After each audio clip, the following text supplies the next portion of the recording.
I did not cry, I did not raise my voice. I stood in the middle of the lobby of the Rideau Centre, surrounded by strangers carrying shopping bags and coffee cups, and I let my husband say every single word he had clearly been rehearsing for months. He looked at me the way people look at a parking ticket, inconvenient, disposable, already forgotten.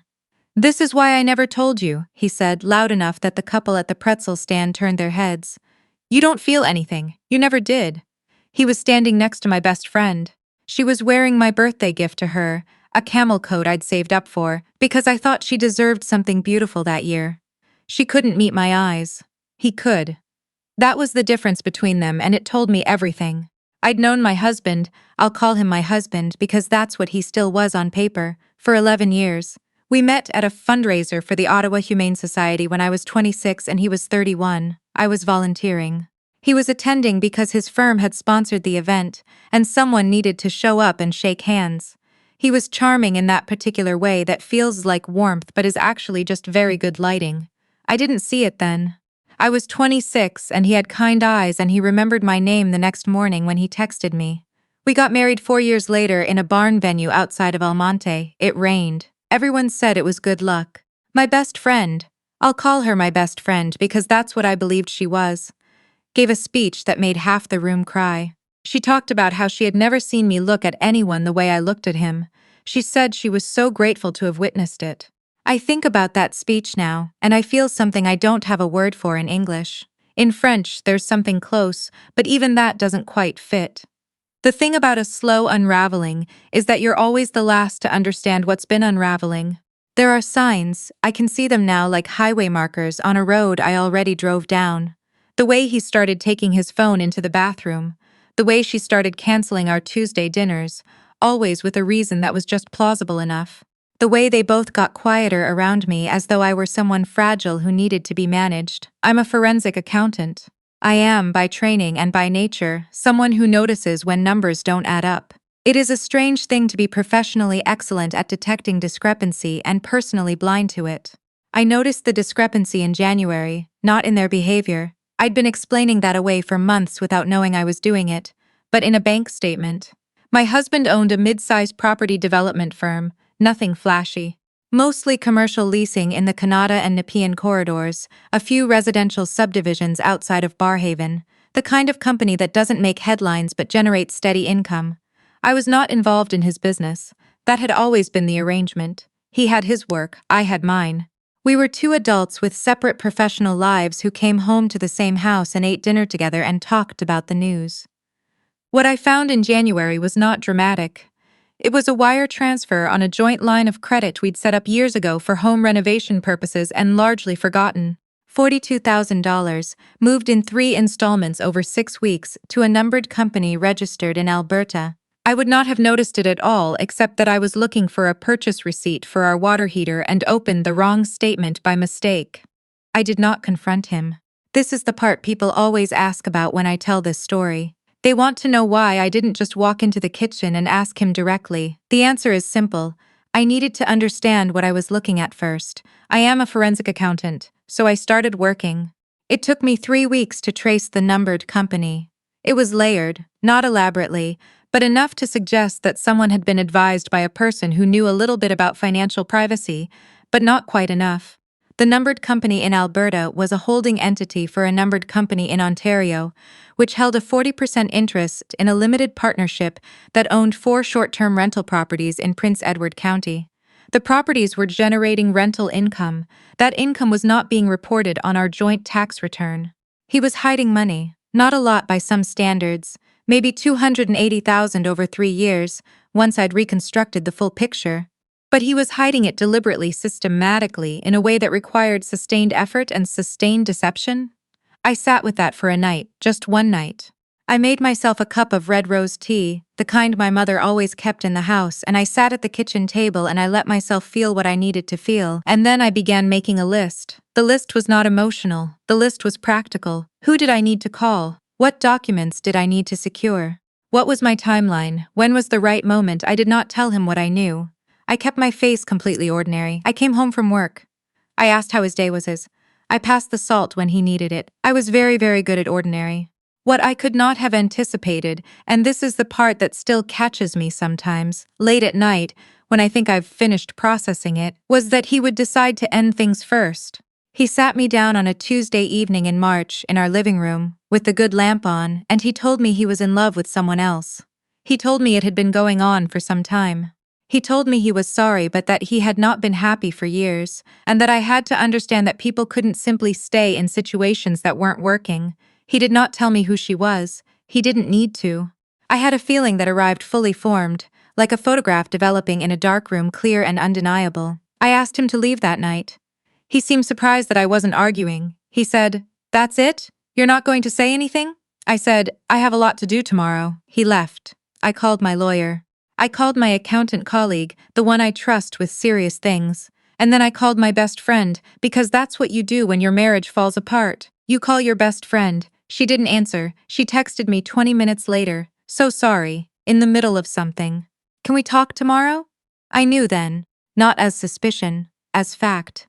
What followed was, on the surface, a very ordinary Canadian divorce. Property division, asset disclosure, the paperwork that turns a marriage into a series of spreadsheets. We had a house in Westboro worth around $800,000. We had savings. We had the joint line of credit, which I made absolutely sure appeared in full on the financial disclosure documents. His lawyer was competent, but not exceptional. Mine was exceptional. That matters more than people realize. My husband's financial disclosure was thorough in some respects, and remarkably incomplete in others. The short-term rental properties in Prince Edward County did not appear. The income from the limited partnership did not appear. The numbered companies did not appear. My lawyer submitted supplementary questions under Rule 19 of the Family Law Rules. She was pleasant and precise, and utterly relentless. My husband's lawyer, to his credit, advised him to provide full disclosure. It took 2 rounds of written demands and the scheduling of a questioning date before the documents arrived. When they did, the picture was clear. $283,000 in undisclosed assets, income that had not been shared or reported for 3 tax years. This is not a criminal matter in the same way that embezzlement is. It's not a situation where monies was stolen from clients or a company. It was tax avoidance and asset concealment in a matrimonial proceeding, which is its own category of serious, with its own category of consequences. His lawyer negotiated. Of course they did.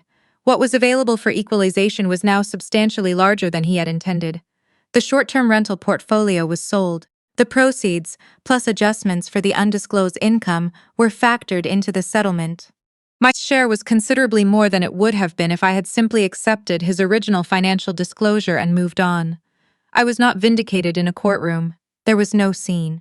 There was a Zoom call with lawyers, a series of documents, a transfer of funds, and a property transfer date. But the scene, the one I hadn't planned, happened before any of that. It happened at the Rideau Centre on a Saturday in April, 3 weeks after he moved out, when I ran into the 2 of them at the Sporting Life near the food court. She was holding a jacket she was considering buying. He had his hands on the small of her back. They saw me at the same moment I saw them. He recovered first, the way people do when they've been practicing their composure for an anticipated encounter. He said my name. He said, "This isn't how we wanted you to find out." I said, "Find out what?" He stared at me. She stared at me. "That it's her," he said. I looked at my best friend. She had gone the color of the tile floor. I wondered what version of me she had been expecting, crying, unraveling, making a scene in front of the Brooks Brothers outlet. I thought about the camel coat. "I know," I said. "I've known for a while." He made a sound I cannot describe, something between relief and disappointment, like he'd been hoping for a fight and was annoyed not to get one, and then he made the mistake. I have thought about this moment many times since. Whether he had planned it, whether it came out of nervousness, whether he genuinely believed what he said. I think the answer is that he had been saving it up, storing it somewhere behind his sternum, some small and ugly thing he had been wanting to say to me for longer than I want to know. He said, "You want to know the truth? I should have left years ago. You've always been more interested in numbers than in people. You don't have warmth and I needed warmth. She gives me what you never could. And honestly, I feel sorry for you. You're going to grow old in a spreadsheet and wonder where your life went." He said it clearly and loudly, and 2 women near the fitting rooms went very still. My best friend said quietly, "Okay, that's enough." He said, "No, she should hear it. She acts like she's above emotion." "She's not above emotion, she's just empty." I looked at him for a long moment. I said, "Your filing deadline with the CISA is April 30th. I'd make sure your disclosure this year is very thorough." He blinked. I said, "Enjoy your jacket," to my former best friend who looked like she might be sick.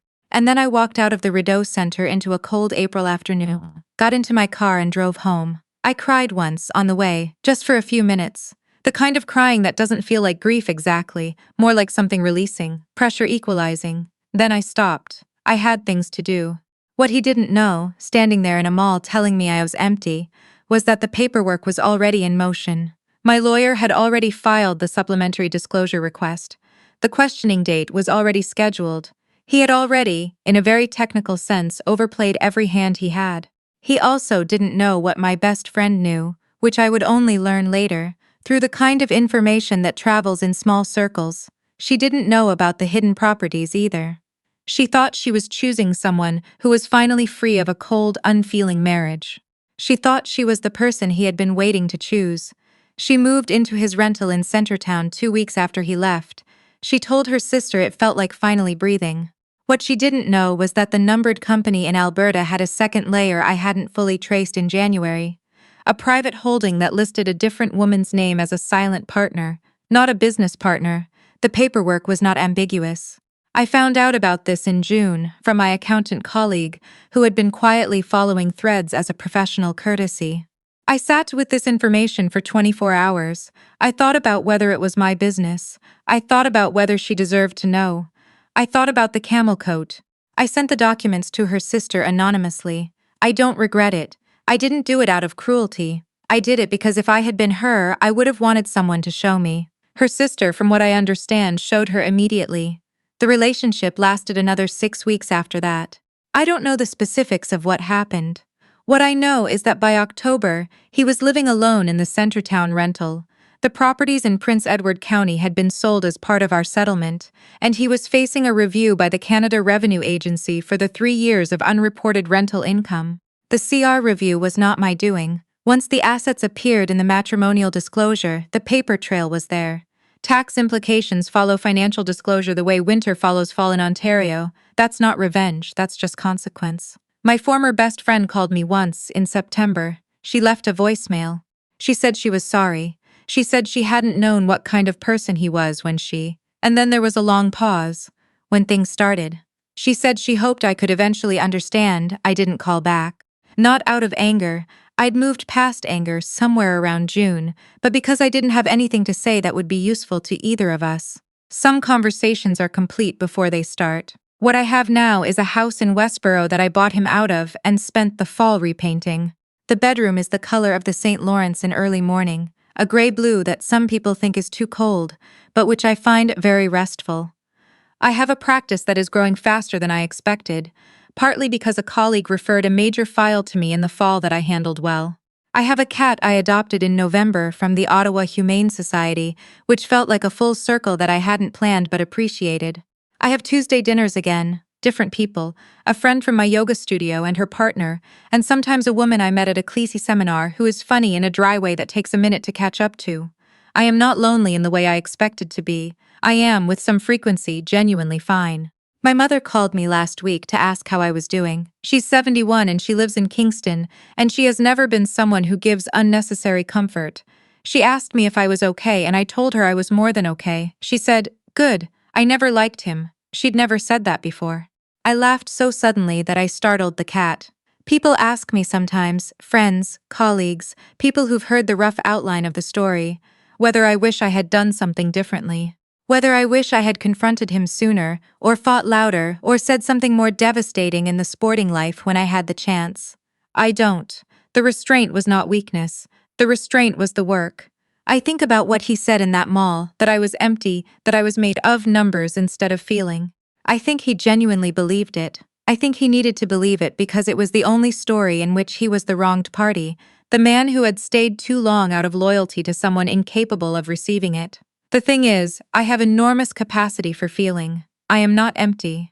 I simply understand in a way that took me years to trust that some feelings are most powerful when they are held quietly until exactly the right moment. I am a forensic accountant. I know how to wait for the full picture. The full picture in the end looked like this.